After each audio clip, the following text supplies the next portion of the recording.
Captain Jack Mason stood in the shuttle bay, staring at his new command with a mix of disbelief and disappointment. The HS of Perseverance floated in the space dock, its hull marked with patches of rust and mismatched repair plates. Next to the sleek, modern warships surrounding it, the Perseverance looked like it belonged in a museum, not on the front lines of humanity's defense. "They can't be serious," he muttered. "I'm afraid they are, Captain," said a voice behind him. Admiral Blake approached, his uniform crisp and his face stern. "The Perseverance is yours." Mason turned to face his superior. "With all due respect, sir, this ship is ancient. What am I supposed to do with it?" "Your orders are simple. Take the Perseverance to the edge of the Arcturus sector and patrol. Make yourself visible to enemy scanners, then disappear." The Admiral's expression didn't change. "The Kraul are planning something big. We need all our best ships for the main defense, but we also need distractions." Mason understood immediately. "We're bait." Admiral Blake didn't confirm or deny it. He simply handed over a data pad with the official orders. "Your crew arrives in 2 hours. Good luck, Captain." With that, he turned and left. Mason looked back at the ship. The Perseverance was one of the first warships built after humans reached the stars. For 50 years, it had gathered dust in the reserve fleet. Now, with the Kraul Empire pushing at the borders of human space, even this relic had been called back to service. 2 hours later, Mason watched as his new crew filed into the ship's main briefing room. Their faces told him everything he needed to know. They were just as unhappy with this assignment as he was. Lieutenant Emma Davis, his new executive officer, approached first. Her service record showed excellent performance, but noted problems with authority. She saluted sharply. "Reporting for duty, sir." "Welcome aboard the Perseverance, Lieutenant." "Is that what this rust bucket is called?" said a tall man with grease-stained hands. "I thought we were assigned to a ship, not a floating junkyard." Mason raised an eyebrow. "And you are?" "Chief Engineer Tom Wilson." The man didn't salute. "Sorry about the hands. I was checking the engine room. It's worse than it looks from outside." Before Mason could respond, 2 more officers stepped forward. "Communications Specialist Lisa Reed, sir." "Weapons Officer Marcus Jones, reporting for duty." Mason nodded to each of them. Reed was young, barely out of the academy. Jones was older, with the hard eyes of someone who had seen combat. Both had notes in their files about attitude problems, despite excellent technical skills. "Let me be clear," Mason said, addressing the room. "None of us chose this assignment. We're here because Fleet Command needed somewhere to put us. They gave us a ship no one wants for a mission no one else would take." He activated the holographic display in the center of the room, showing their patrol route along the edge of human space. "Our orders are to patrol the border of the Arcturus sector, making ourselves visible to enemy sensors, then using the asteroid fields to disappear and reappear elsewhere. In simple terms, we're a decoy." The room was silent for a moment before Wilson spoke up. "So they expect us to play hide and seek with the Kraul in this ancient ship. We'll be lucky if the engines don't fail when we try to run." "That's why we have you, Chief Engineer," Mason replied. "I've read all your files. Each of you is here because someone in the fleet wanted you gone. Too many questions, too many suggestions, too much thinking for yourselves." He looked around the room. "That's exactly what I need on this mission." Over the next week, the crew worked to make the Perseverance spaceworthy. The ship groaned and protested as systems that had been dormant for decades were brought back online. Every repair seemed to reveal 3 more problems. On the 7th day, Mason was on the bridge when Wilson called him to the engine room. "Captain, you need to see this," the engineer said, his voice unusually serious. Mason found Wilson standing in front of an open panel deep in the bowels of the ship. Inside was a glowing blue core unlike anything in modern vessels. "What am I looking at, Chief?" Wilson held up an old paper manual. According to this, the Perseverance wasn't just an early warship. It was an experimental prototype. This power core design was abandoned decades ago. Why? Mason asked, studying the pulsing blue light. The official record says it was unstable. Wilson flipped through the manual. But these notes tell a different story. The engineer who designed it wrote that the military didn't like it because it couldn't be standardized. It required creative adjustments. Mason looked closer. The core seemed to pulse in an almost living rhythm. Is it dangerous? Any power source can be dangerous, Wilson replied.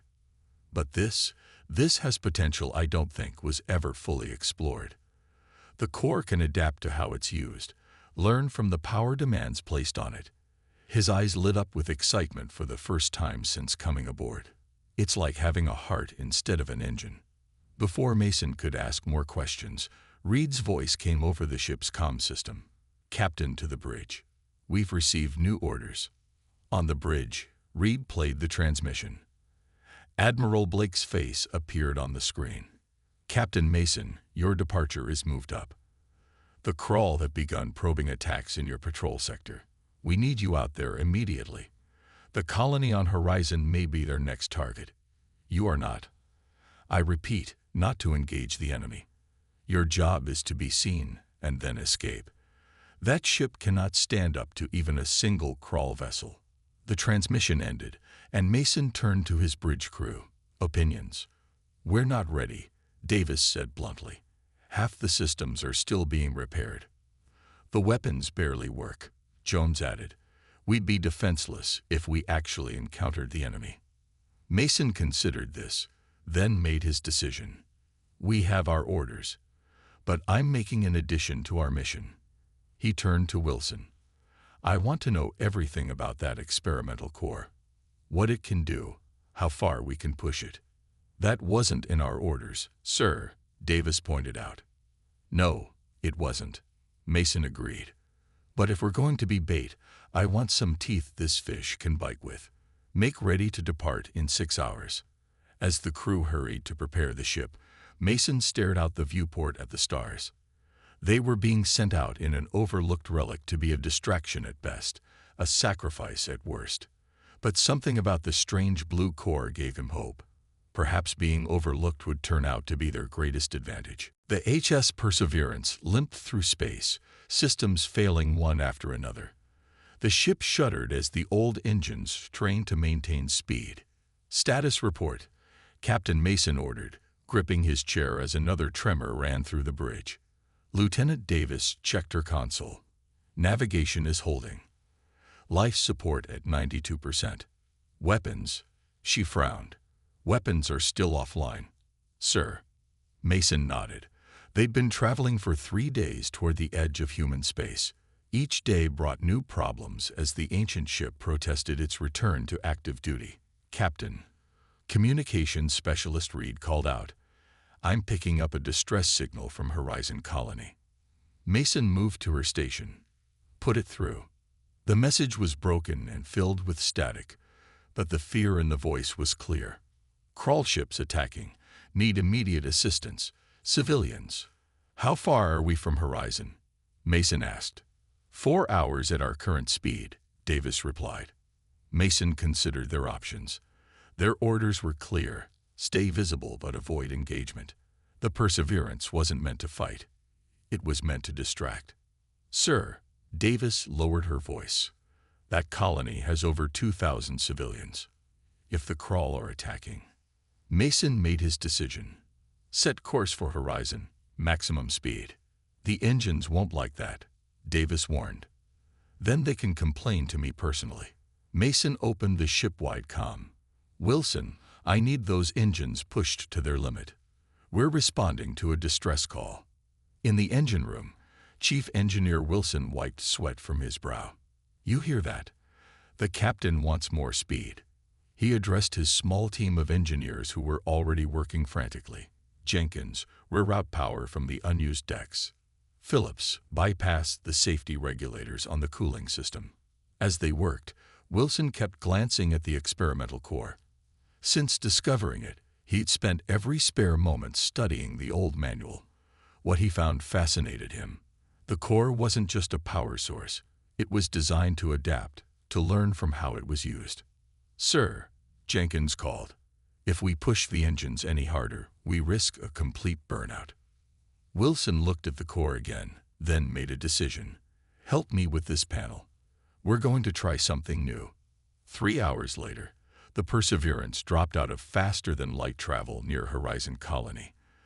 The scene before them was grim. 2 crawl warships orbited the small mining colony, firing methodically at its defenses. On the bridge, Mason assessed the situation. "Reed, try to contact the colony." "Davis, what's our weapons status?" "Still offline, sir," Davis replied. "And our shields are at minimum capacity." Mason frowned. They had arrived too late to be a distraction, and too early to be properly prepared. Before he could issue new orders, the ship's comm buzzed. "Captain," Wilson's excited voice came through. "I've made some adjustments to the core. I think I can give you weapons, but they won't be what you expect." "Explain," Mason demanded. "The core was designed to adapt to the ship's needs. I've channeled some of its energy directly to the weapons systems, bypassing the standard power grid. Will it work?" There was a pause. "In theory," Wilson admitted, "but the weapons will draw power directly from the core. They'll be different." "Different how?" "I won't know until we fire them." Mason looked at the crawl ships firing on the defenseless colony. "Give me weapons, Chief. We'll figure out the different part as we go." At that moment, Reed called out, "Captain, I've reached the colony. They have civilians in emergency bunkers, but their defenses are failing. And, sir, the crawl ships have spotted us. They're changing course." The larger of the 2 enemy vessels turned toward the Perseverance, its weapons charging. "Wilson, I need those weapons now," Mason ordered. "Online, sir," Jones reported from the weapons station, looking surprised. "But the targeting system is showing unusual readings." "Target the lead crawl ship," Mason commanded. Jones entered the commands. "Targeting locked. Firing." The Perseverance shuddered as energy surged through its ancient weapons. Instead of the standard energy blasts, a pulse of blue light shot from the ship's main cannon. When it hit the crawl vessel, it didn't explode or punch through the hull as expected. Instead, the blue energy spread across the enemy ship like a web, clinging to its surface. For a moment, nothing happened. Then, the crawl ship's lights flickered and went dark. It drifted, powerless. "What just happened?" Mason asked, staring at the screen. "The core," Wilson's voice came through, filled with awe. "It didn't just power the weapons. It changed them. That pulse was pure adaptive energy. It read the crawl ship's systems and shut them down." The second crawl vessel fired at the Perseverance. The old ship rocked under the impact. "Shields down to 40%, Davis reported. "We can't take many more hits like that." "Jones, target the second ship," Mason ordered. The blue pulse fired again, enveloping the second crawl vessel. Like the first, its systems failed, leaving it drifting in space. "Both enemy ships neutralized," Jones reported, disbelief in his voice. Mason leaned back in his chair, processing what had just happened. Their outdated, overlooked ship had just disabled 2 modern crawl warships with ease. "Wilson, get up to the bridge," he ordered. "I want to know exactly what you did to that core." While they waited for the engineer, Mason ordered Reed to contact the colony and Davis to scan for any additional crawl ships. The colony leaders were shocked and grateful when they learned the identity of their rescuers. Wilson arrived on the bridge looking exhausted but excited. "Captain, what we just witnessed was exactly why the military abandoned this technology. The core doesn't just provide power. It learns, adapts, and creates solutions based on the ship's needs." "Why would anyone abandon such a powerful technology?" Davis asked. Wilson grinned. "Because it can't be standardized. It adapts differently for each ship, each crew. The military couldn't mass-produce it or create standard operating procedures for it. They wanted predictable weapons, not adaptive ones." Mason looked thoughtful. "And that's why the core responded the way it did. It created a weapon based on our current situation. Exactly, Wilson confirmed. The core sensed we needed to disable the enemy without destroying them or risking the colony. So it created an energy pulse that targeted their power systems. Before they could discuss further, Reed interrupted. Captain, I'm detecting multiple ships entering the system. Long-range scans suggest it's a crawl battle group. At least 8 warships. The bridge fell silent.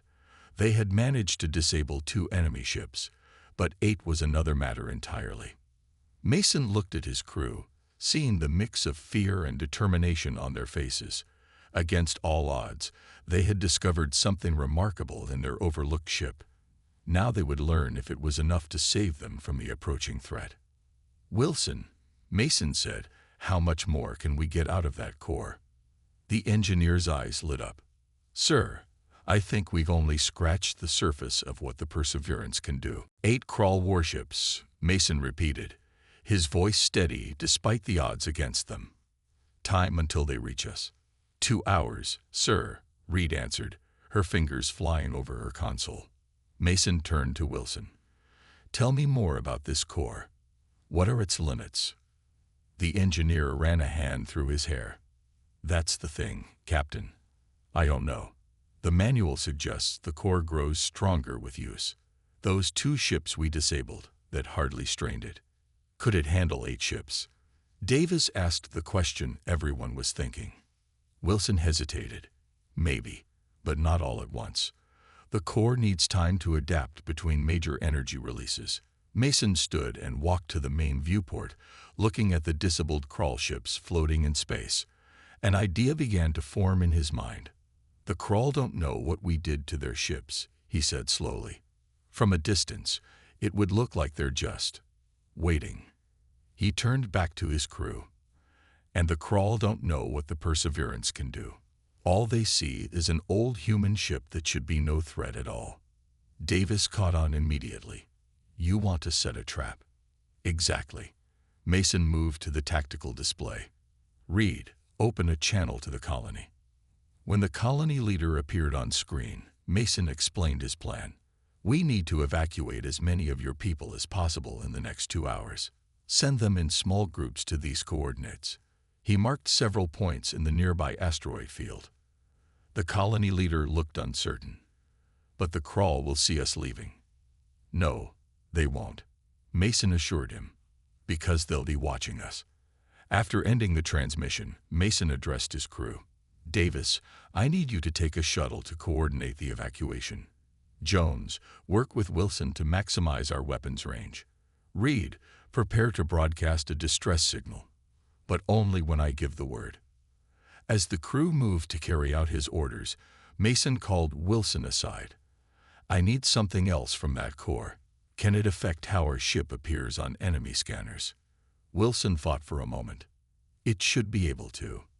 The core can manipulate energy signatures. Yes, with the right adjustments, we could appear damaged, even leaking radiation. Do it, Mason ordered. Make us look like easy prey. For the next hour, the Perseverance hovered near Horizon Colony, gradually drifting toward the asteroid field. From the outside, it looked like a crippled ship, its power fluctuating. Meanwhile, small shuttles slipped away from the colony, carrying civilians to hiding places among the asteroids. On the bridge, Mason watched the enemy fleet's approach on the long-range scanners. Status report, he called. Evacuation is 60% complete, Reed reported. Lieutenant Davis says they need another 45 minutes. Wilson, how's our disguise holding up? The engineer's voice came through the comm. Perfect, Captain.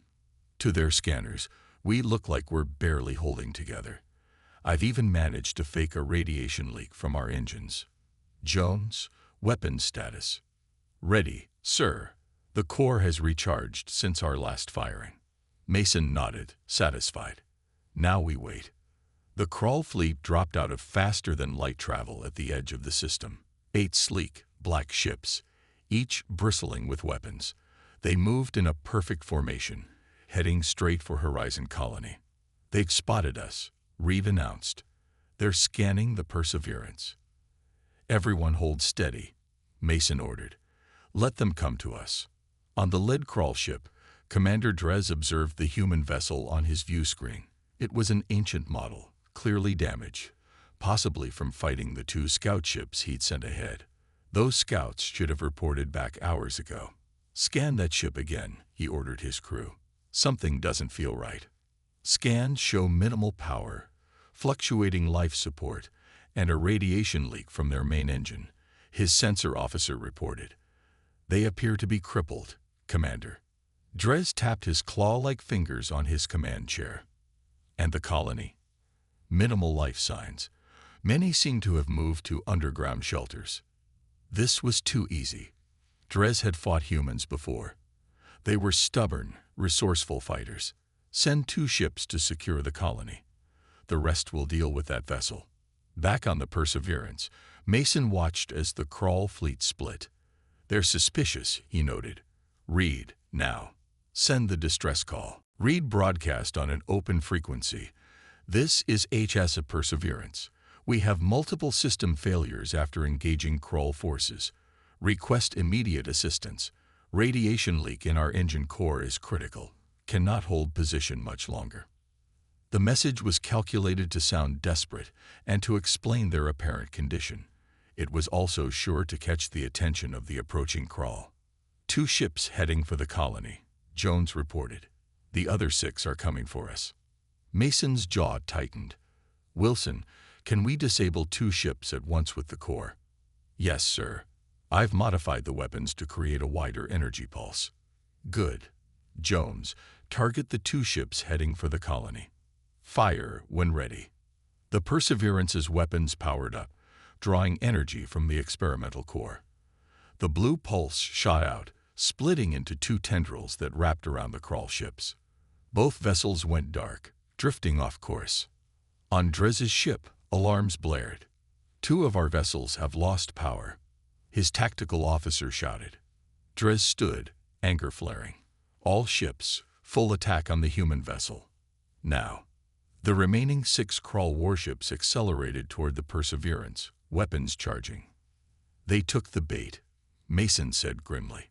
Wilson, full power to engines. Get us into the asteroid field. The Perseverance surged forward, its engines glowing brighter than they had in decades. The ship entered the dense asteroid field, weaving between massive rocks with surprising agility. The crawl ships are following, Reed reported, but they're having trouble in the asteroids. Their larger ships can't maneuver as well. Mason smiled. Another advantage of their overlooked vessel. Its smaller size made it perfect for the tight spaces between asteroids. Status of the evacuation, he asked. Davis reports 90% complete, Reed answered. Just 10 more minutes. We might not have 10 minutes, Jones warned, as the ship shook from a near miss. The crawl are firing blindly into the asteroids. Mason studied the tactical display. They needed to buy more time, but they also needed to be careful. The core could disable the crawl ships, but not all 6 at once. Wilson, I need a way to hide us completely from their scanners, Mason called. Can the core do that? There was a pause before Wilson replied. Yes, but it would mean diverting power from weapons and shields. Do it, Mason ordered. Jones, before we disappear, fire on the lead crawl ship. The blue pulse struck the lead vessel, disabling it instantly. As the other crawl ships fired at the Perseverance's last known position, the human ship vanished from their scanners. For several tense minutes, the Perseverance drifted silently among the asteroids, its core masking all energy signatures. The crawl ships searched in vain, firing randomly into the asteroid field. Finally, Reed received the message they'd been waiting for. Evacuation complete, Captain. All civilians are safely hidden. Mason nodded, relief flooding through him. But they weren't safe yet. 5 crawl warships still hunted them, and sooner or later, they would have to fight. Wilson, he called, how much power can that core really give us if we push it to its limits? There was excitement in the engineer's voice when he answered. Captain, I believe this ship could take on the entire crawl fleet. if we're willing to risk everything. Commander Dres paced the bridge of his flagship, his anger growing with each passing minute. 3 of his ships floated powerless in space.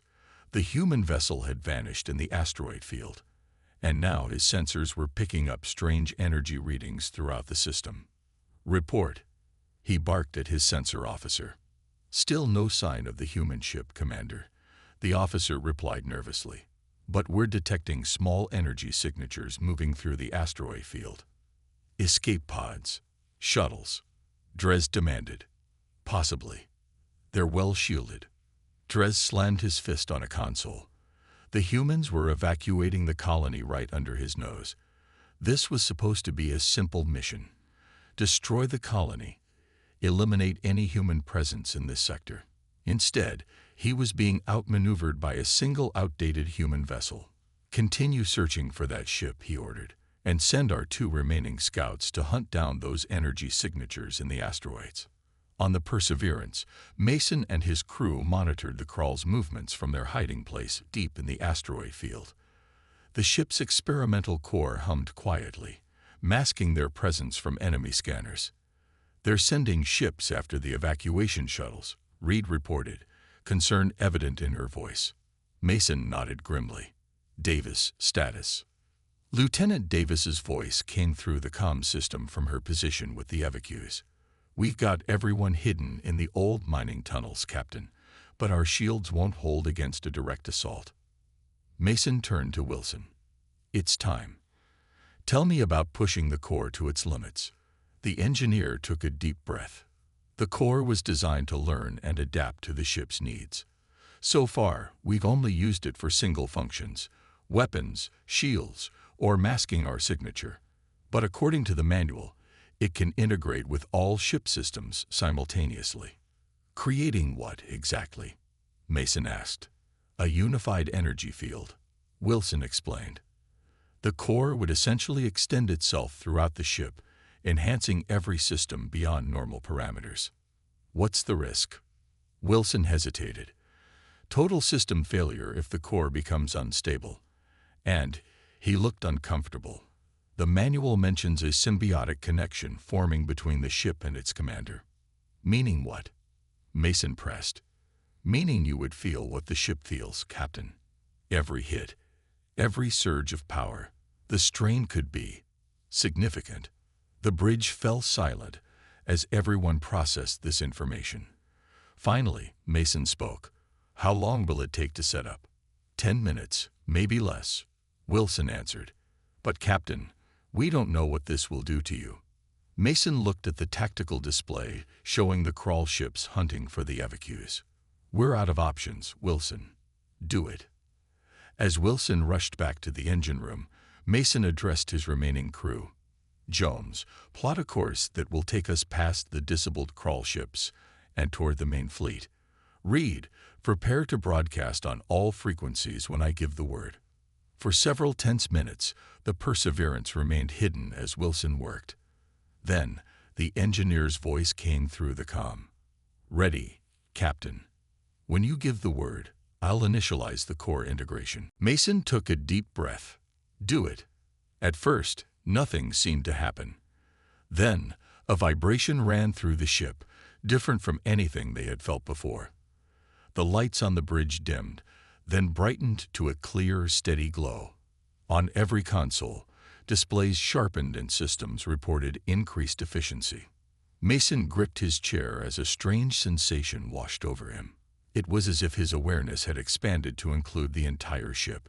He could feel the power flowing through the core, sense the asteroid field around them, even detect the distant energy signatures of the Krall vessels. "Captain," Jones looked concerned. "Are you all right?" Mason nodded slowly, adjusting to the strange connection. "I can feel the ship," he said quietly. "It's amazing." He straightened in his chair, newfound confidence flowing through him. "Drop the masking field. Full power to engines. Take us straight at the Krall fleet." The Perseverance shot out from its hiding place, moving with speed and grace that belied its age. As they passed the disabled Krall ships, Mason could sense their power systems slowly recovering. "Jones, disable those ships again as we pass," he ordered. Blue energy pulsed from the Perseverance, wrapping around the 3 disabled vessels, ensuring they remained powerless. On Drez's flagship, alarms blared. "Commander, the human ship has reappeared." Drez spun to face the view screen. The old human vessel was approaching at high speed, its hull glowing with an eerie blue light. "All ships, concentrate fire," he commanded. The 5 remaining crawl warships turned, their weapons arrays charging. Green energy beams lanced out, converging on the Perseverance. Mason felt the impacts as if they were striking his own body, but the pain was distant, manageable. The ship's shields, enhanced by the core, absorbed the blasts with minimal damage. "Reed, broadcast now," Mason ordered. Reed opened all communication channels. "This is Captain Jack Mason of the HSS Perseverance to Crawl Fleet. You have violated human space and attacked a civilian colony. We offer you one chance to withdraw." Drez's harsh laugh filled the Perseverance's bridge as he responded. "One chance? Your single outdated vessel against 5 of our warships. Your arrogance is amusing, human." Mason smiled. "I wasn't finishing. We offer you one chance to withdraw, before we demonstrate what this outdated vessel can really do." He cut the communication and turned to Jones. "Target their lid ship. Full power to weapons." The Perseverance's weapons charge, drawing deeply from the core. Mason could feel the energy building, far more powerful than their previous attacks. When Jones fired, a massive pulse of blue energy shot forth, engulfing Drez's flagship completely. For a moment, the crawl vessel was outlined in blue light. Then, explosions rippled across its hull as systems overloaded and power conduits ruptured. The ship didn't just lose power, it began to break apart. On the remaining crawl ships, crews watched in horror as their commander's vessel disintegrated. Before they could react, the Perseverance was moving again, faster than should have been possible. Blue energy lashed out once more, catching 2 more crawl ships.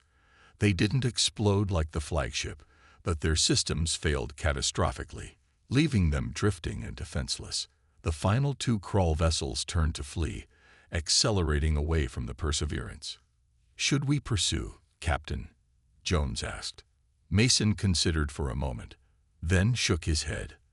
"Let them go. They'll carry the message better than we could." As the adrenaline of battle faded, Mason became aware of a growing pain throughout his body. The strain of the connection with the ship was taking its toll. He could feel the core's energy coursing through him, powerful, but increasingly difficult to control. "Wilson," he called, his voice strained. "We need to dial back the core integration." "Working on it, Captain," Wilson replied. "But the core seems reluctant to let go. It's found a perfect match in you and the ship."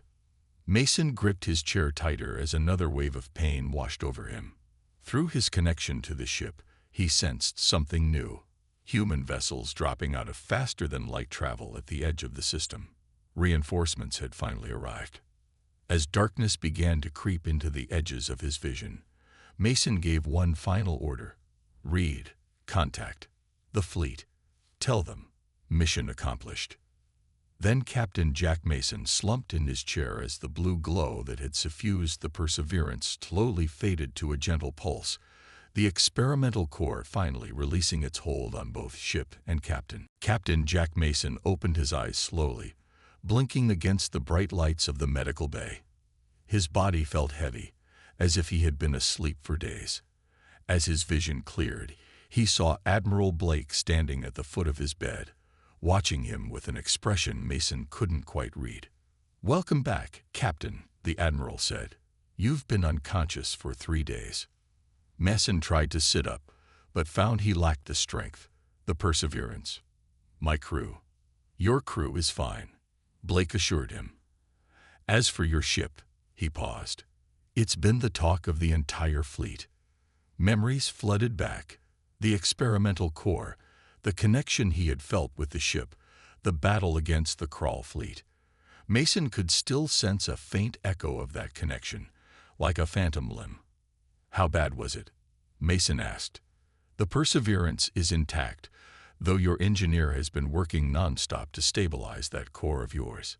Blake pulled up a chair and sat down. What you did out there, Mason, it's unprecedented. One outdated ship taking on 8 crawl warships and winning. The door to the medical bay slid open, and Mason's crew filed in. Davis, Wilson, Reed, and Jones all looked tired but relieved to see their captain awake. The gang's all here, Mason said with a weak smile. Wilson stepped forward. Sir, the core has stabilized, but it's changed. It seems to have imprinted on you somehow. The ship's systems won't respond fully to anyone else. Admiral Blake cleared his throat. Which brings us to the reason for my visit. He stood and paced the small room. Fleet Command is divided on what to do with the Perseverance. Some want to study the core, possibly remove it for research. Others want to decommission the ship entirely, concerned about technology we can't fully control. Mason felt a surge of protectiveness that surprised him. And what do you think, Admiral? Blake stopped pacing. I think we just witnessed something remarkable.